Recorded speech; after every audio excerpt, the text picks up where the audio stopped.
Parfait. Donc, merci Geneviève, merci Sié. Merci à tous d'être ici aujourd'hui. Toujours un plaisir là, d'être présent là, en mon nom personnel. Puis évidemment, la Ville de Québec là, à ces rencontres là, des sommets BIM et de la feuille de route gouvernementale. C'est toujours un plaisir.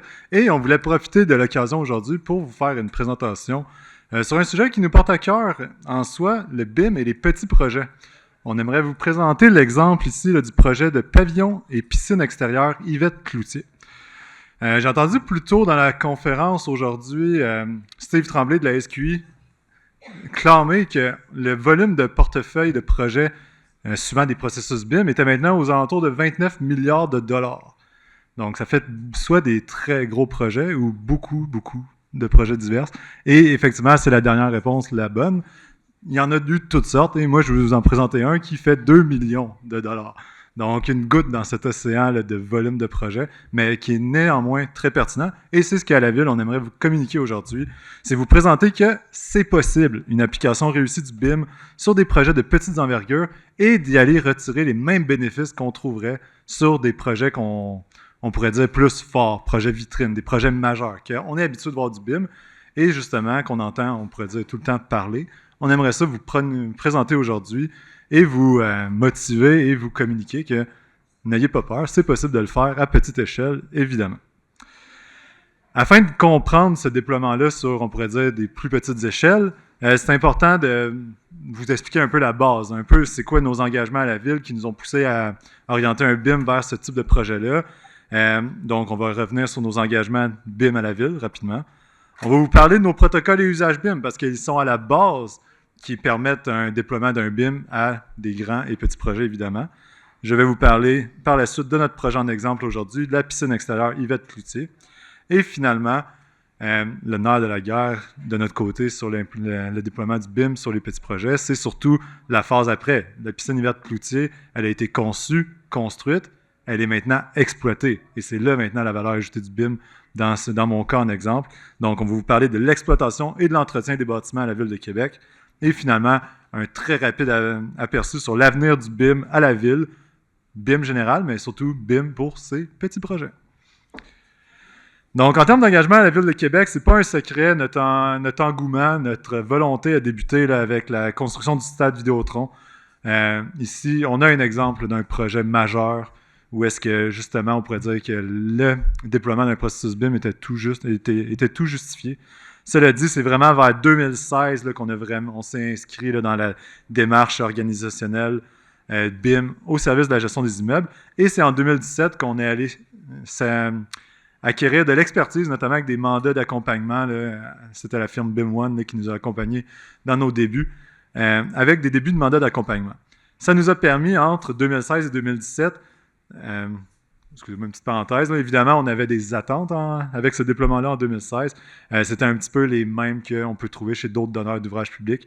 Soit une amélioration de la qualité de nos livrables, favoriser la collaboration entre les disciplines autant intra-villes qu'interprofessionnelles et entrepreneurs, réduire les demandes de changement, améliorer l'accès de l'information, particulièrement entre les phases de projet, notamment entre la construction et l'exploitation. Et finalement, la dernière qui est très importante à nos yeux, c'est d'optimiser nos pratiques de gestion du parc immobilier pour tout projet. Donc, comme je le disais, 2016-2017, on a commencé à déployer plusieurs projets d'envergure diverses et on pourrait dire, de types divers. Des centres communautaires, des édifices à bureaux, des édifices, un centre de biométhanisation et mon petit projet, ma piscine et mon pavillon de parc, Victorien Bocage, c'est son ancien nom, on y revient plus tard, maintenant Yvette Cloutier. Donc, c'est cette expertise, c'est cette expérience-là sur un ensemble de projets divers qui nous a engagés, qui nous a permis d'avoir on pourrait dire la motivation et l'assurance de s'engager en 2021 lors de la feuille de route gouvernementale, de déployer le BIM sur tous les projets de 2 millions et plus. Parce qu'on avait ce projet-là, on pourrait dire, dans notre poche, qui nous avait présenté que c'était possible et que c'était bénéfique. Depuis, on a plus de 25 projets réalisés en BIM à la Ville de Québec, de toute envergure, petits comme majeurs, de 2 millions à 370 millions, par exemple. Tout ça repose sur de un protocole BIM qui est bien monté, qui a été bien maîtrisé et qu'on applique de manière, on pourrait dire, indiscriminatoire entre tous ces projets-là, petits comme grands. Peut-être certains d'entre vous qui sont professionnels ici le connaissent, ont eu le plaisir de travailler avec nous. Cela dit, il est divisé principalement entre un plan de gestion BIM et ses annexes. Ces annexes qui comportent nos standards techniques et nos exigences de modélisation. Et finalement, une annexe qui est le seul document, on pourrait dire, adaptable, qui est notre PEB, notre gabarit. Notre PEB, qui est notre gabarit de PEB qui est mis à jour par les professionnels ou les entrepreneurs ou les gérants. Bref, c'est notre partie qui est modifiable. Donc maintenant, vous comprenez nos engagements puis un petit peu notre structure BIM. Il est important aussi de parler des usages qui ont été appliqués sur le projet que je vais vous présenter, soit qui sont au nombre de 2. De 1, l'usage, on pourrait dire, classique. La 3D. Dans le fond, on a exigé sur ce projet-ci la modélisation des plans et devis. Des plans surtout, excusez-moi. La coordination des maquettes pour avoir une étape de réalisation sans accroc et sans retard et déficience. Et finalement, la collaboration. Donc ça, c'est un petit peu ce qu'on pourrait appeler notre BIM standard. Mais un usage qu'on a exigé sur le projet de la piscine Yvette Cloutier, qui était très important puis qui est en fait exigé sur tous les projets de la Ville, c'est la programmation et la paramétrisation de la maquette. À la Ville de Québec, on utilise des codes d'équipement, des codes d'équipement, exactement. C'est nos codes qu'on appelle VQEE. Donc, nos codes Ville de Québec, exploitation et entretien. Donc, tout équipement, surtout mécanique, ou qui va nécessiter des besoins d'exploitation, des besoins en exploitation, sont codifiés dans la maquette et ce transfert d'informations-là va être ce qui va être bénéfique plus tard pour notre exploitation.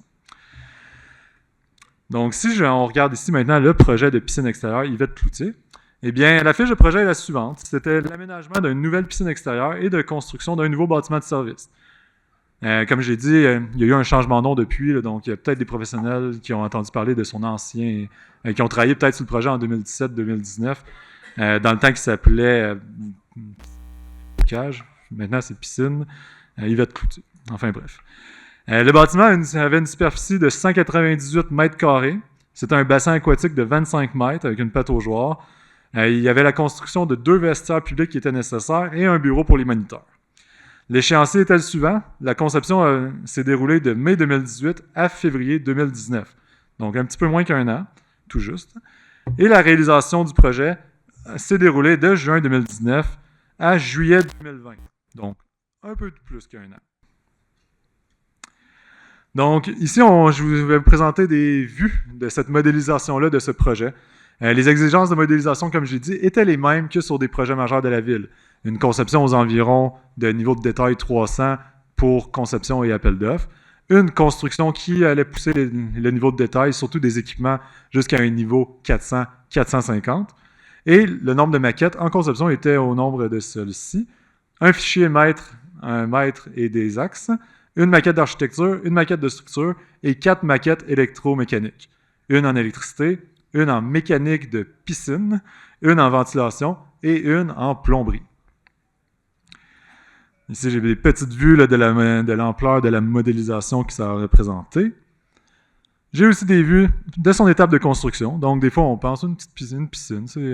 Ça peut avoir l'air de rien, mais vu comme ça, ça prend quand même de la mise en œuvre. On a ici des vues de la construction du pavillon de parc et de vestiaire.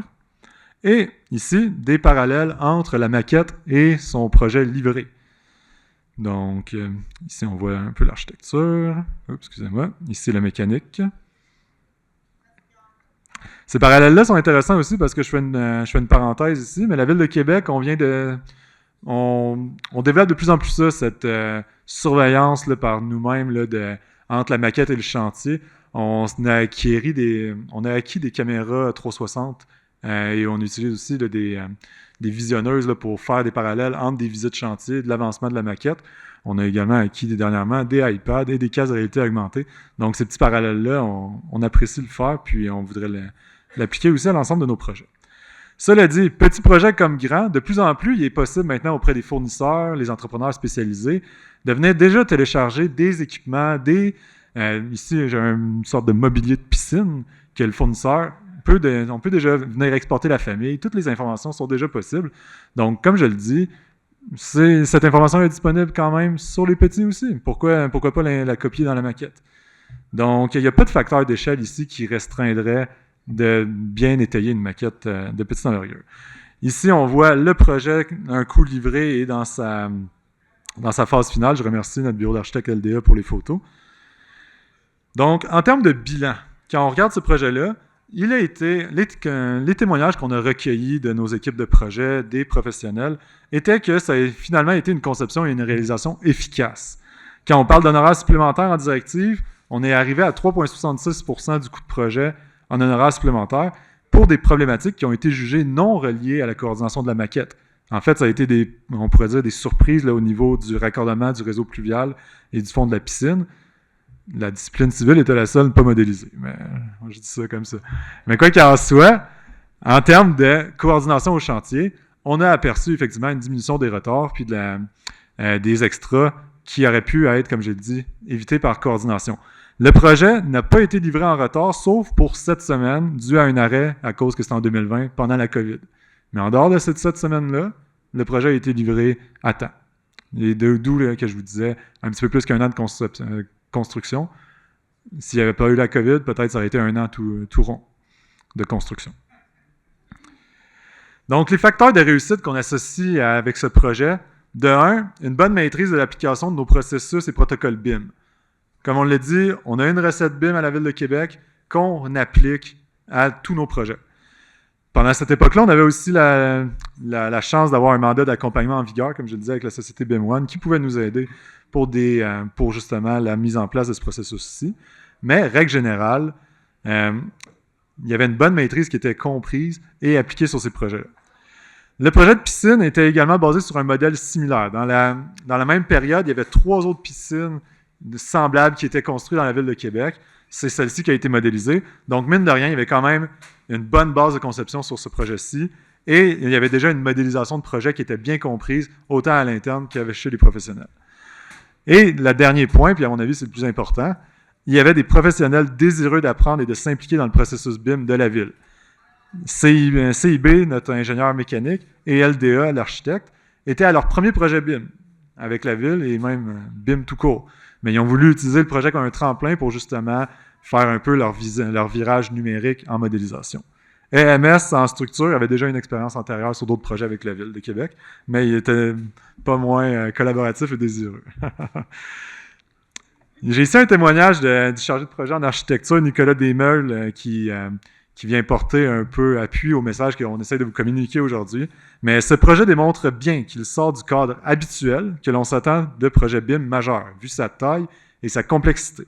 En bref, il démontre une belle maturité de la Ville et ses partenaires d'appliquer le BIM à tous ses projets, petits comme grands, et que les bénéfices sont quand même au rendez-vous.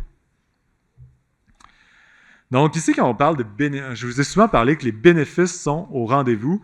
De un, oui, OK, on dirait que je vous ai présenté qu'il y a eu une conception et une construction efficace et qui s'est déroulée rondement. Mais ici, ce qu'on veut vous présenter, c'est qu'un des bénéfices les plus importants, les plus particuliers, c'est le potentiel maintenant de l'information qui a été transmise à nos services de gestion des immeubles et d'exploitation et d'entretien. Parce que là, on pourrait dire un peu notre démarche 7D, est-ce que c'est du BIM 7D pur? On va vous laisser la juger, mais il y a effectivement une démarche d'utilisation de la donnée des maquettes pour l'exploitation des bâtiments à la Ville de Québec. C'est évident. Parce qu'on a un objectif BIM qui est clair sur nos projets, dans les PGB, autant en appel d'offres professionnels que tout au long du projet, mais on veut mettre en place une approche de projet basée sur le BIM qui permet de collecter les informations à transférer à l'entretien tout en contribuant aux objectifs de projet. Les objectifs qui sont livrés à un projet on time, on budget et bien coordonné, évidemment. Mais l'objectif principal, c'est de collecter ces informations-là pour les transférer à l'entretien. Ça reste tout le temps notre mandat caché. Donc ici, on voit un exemple de ces données-là. Quand je vous parlais des codes VQE, tous les équipements ponts, tous les équipements majeurs, on pourrait dire mécaniques, on a une liste de 200 équipements qu'on a des exigences parce qu'on sait que c'est des équipements que nos services de gestion des immeubles vont être appelés à entretenir. Donc, tous ces équipements-là sont codés. C'est de la saisie de données qui est faite, c'est un travail commun autant de la part des professionnels pour certaines données, autant que c'est des scripts automatiques directement partagés et utilisés dans la maquette, autant que c'est les entrepreneurs qui viennent vraiment ici détailler les équipements mécaniques. Ben, je donne souvent l'exemple mécanique, mais ça peut être toutes sortes d'équipements, mais qui viennent vraiment détailler tous les détails qui sont nécessaires. Et finalement, même la Ville de Québec, on vient détailler cette codification-là, surtout en y insérant, par exemple, les liens vers notre base de documentaire, souvent SharePoint. Donc, tous les liens entre les éléments de la maquette, les fiches techniques, les garanties, tout ça, on fait le lien directement dans les éléments de la maquette à partir de notre base de données.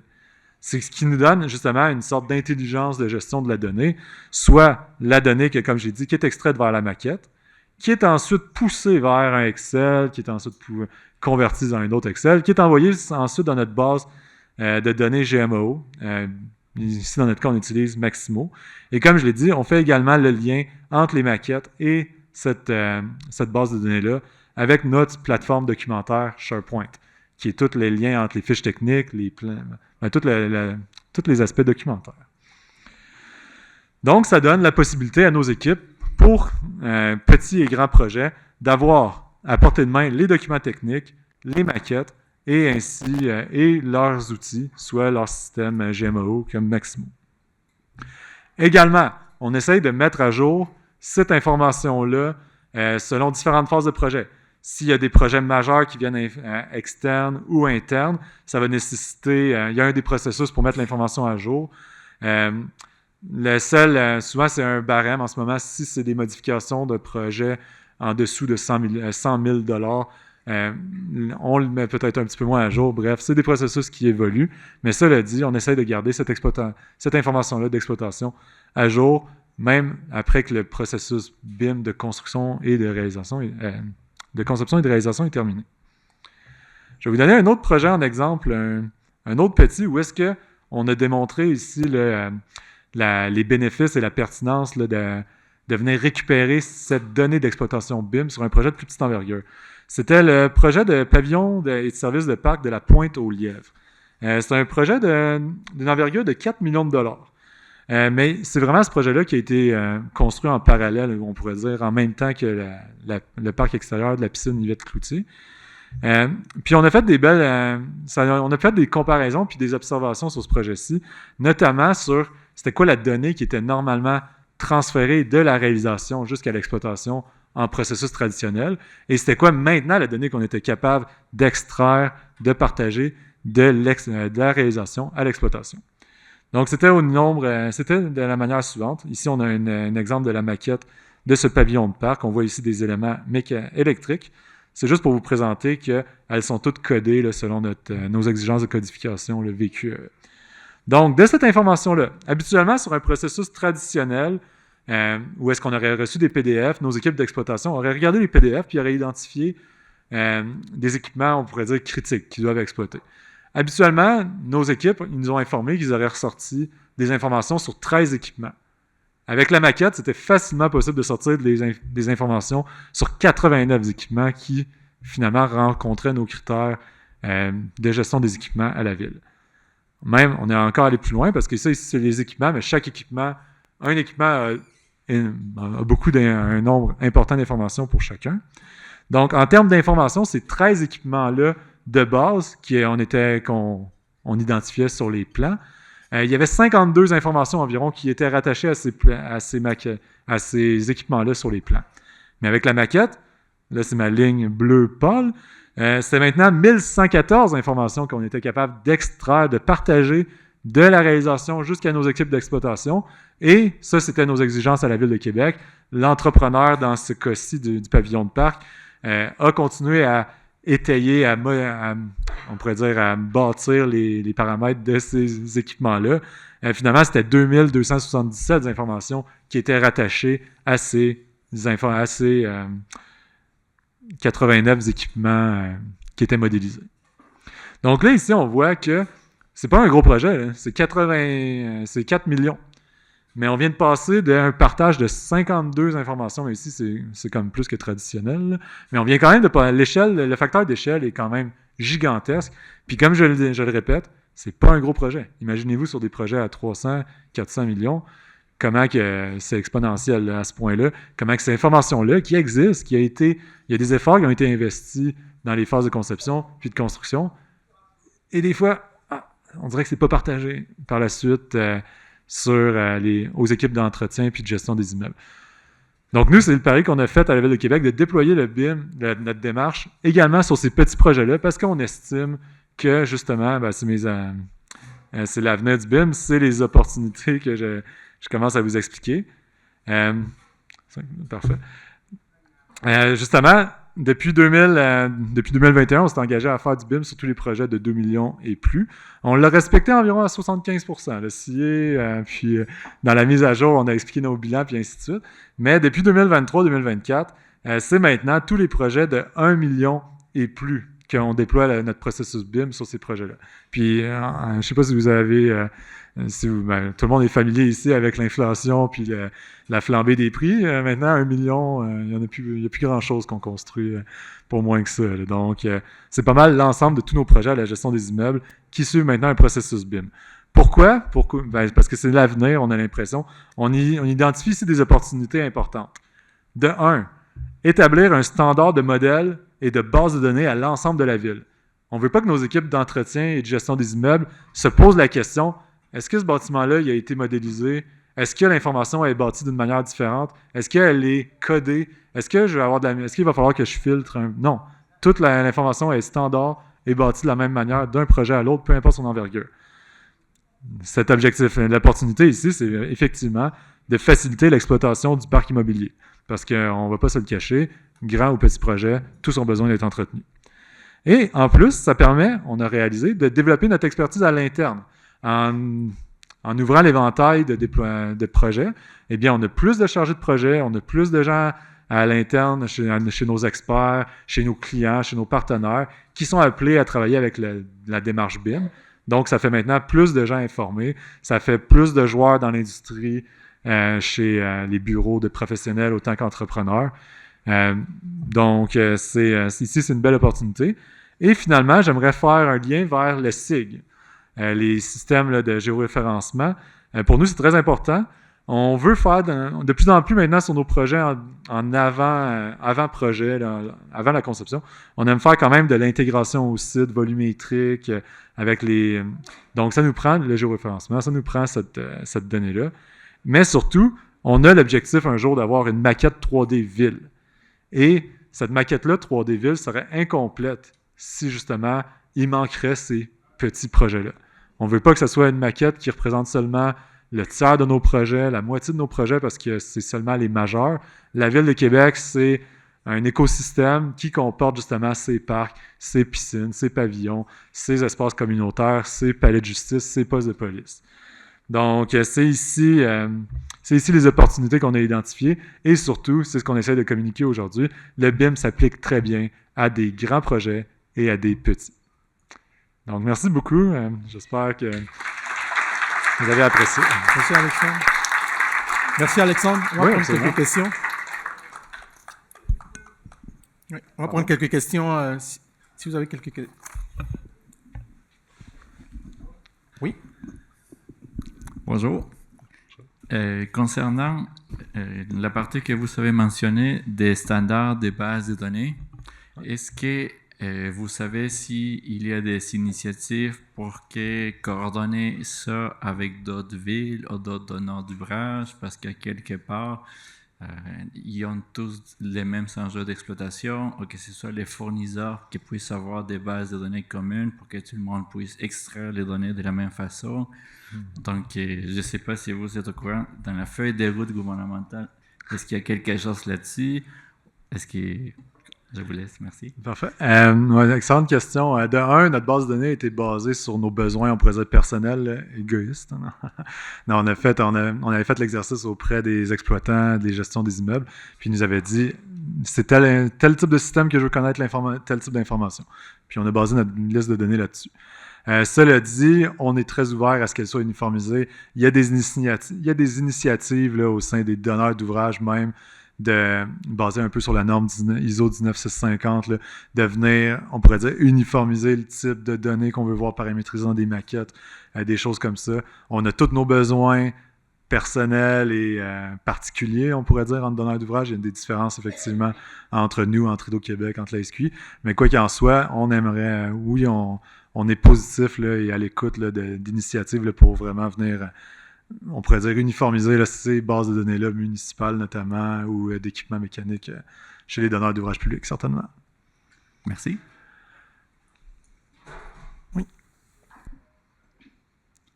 Merci pour la présentation. Je voulais savoir, en phase d'exploitation, Oui. comment l'employé a accès à la donnée qui est recueillie? Nos contremaîtres puis nos équipes sur le site utilisent, comme je le disais, Maximo, là, un outil de GMO, pour faire la gestion là, de l'information puis des équipements qui sont sur le site. La maquette est disponible. On les invite à la consulter. On a des plateformes de visionnement, on a des plateformes collaboratives. Mais cela dit, comme je l'ai dit, ils ne vont pas nécessairement aller eux-mêmes chercher l'information. Elle a été extraite des maquettes, cette information-là, et elle est maintenant gérée par les équipes dans leur solution GMO. Ils ont leur propre processus, mais c'est toute de l'information qui provient de la maquette et qui est encore accessible à tous là, s'ils veulent l'avoir. Oui, exactement. Oui, Ahmed? Salut Alexandre. Bonjour tout le monde. Riyad Bartaï. En fait, excellente présentation et franchement, ça fait beau mon cœur de voir qu'on arrive à utiliser la gestion d'actifs, les données en fait qui sont dans l'outil BIM pour la gestion d'actifs et l'entretien. Ça fait plus de 10 ans qu'on participe à ce genre d'événement. Avec Émile, par exemple, on en a parlé pendant des années de faire intégrer les bases de données sur la gestion. Moi, il y a un petit truc, malgré pratiquement excellente la présentation, qui m'a interpellé. Ouais, c'est quand tu as dit que le mandat caché, c'était pour l'exploitation. Pourquoi c'était caché? Ah, non, bah, ok. Est-ce que je sais que c'est une blague. En fait, c'est pour enchaîner sur un truc. Ça, c'était la petite parenthèse. Je sais que c'était un petit peu une blague, mais il y a la réflexion aujourd'hui sur l'outil qu'on utilise, le BIM, quand il a évolué. On voit depuis ce matin l'évolution qu'on a faite depuis 10-15 ans au Québec. On arrive à un stade où il faudrait utiliser cette base de données pour l'exploitation et la gestion des actifs. Malheureusement, c'est très peu utilisé. On a vu les standards qu'on utilise dans l'SQI, on travaille sur certains projets, l'MTMD ou autres. On utilise essentiellement les standards comme le plan gestion BIM, ainsi de suite. Mais dans les standards-là, justement, le passage à la gestion des actifs devient aujourd'hui le passage dans les prochaines années. On l'utilise très peu ou mal. Donc, ta blague de le mandat caché devrait être un mandat concret aujourd'hui. Ouais. Donc, comment aujourd'hui la ville de Québec et les villes de Montréal et les autres donneurs d'ordre, quand le passage que ce soit un vrai mandat pour les concepteurs, parce que c'est une base de données qui se construit, et tu l'as très bien dit, de la préconception pour l'intégration au SCJ, parce que les projets ne s'arrêtent pas à la livraison de la construction. Donc aussi, on est tous architectes, ingénieurs autour de la table, mais ça ne s'arrête pas là, ça s'arrête au-delà, et le bénéfice, on l'a bien vu, c'est l'exploitation. Donc quand on va avoir un mandat concret, intégré à la conception, pour intégrer la base de données pour l'utiliser dans la gestion des actifs.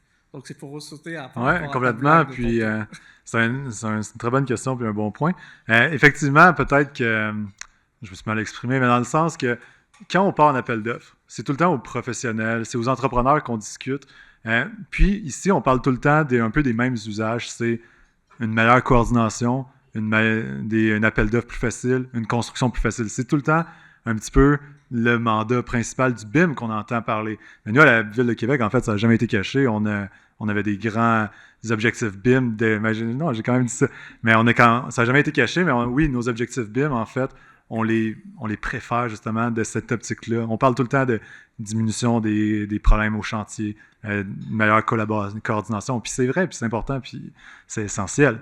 Mais comme je vous l'ai montré pour un petit projet, au final, le bénéfice pour un donneur d'ouvrage comme nous, c'est ce qui vient après, puis c'est ce qu'on préfère. Tout le partage de l'information vers une exploitation ou vers des agrandissements de projet.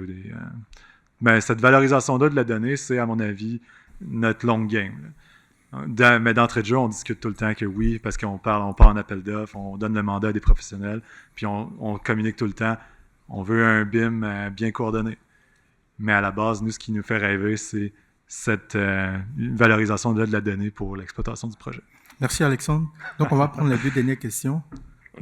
Rapidement, s'il vous plaît. Merci. Pas besoin de me présenter. Je voulais juste savoir, c'est une question très simple. Vous me semblez là, super bien avancé, structuré. L'information a de l'air être disponible.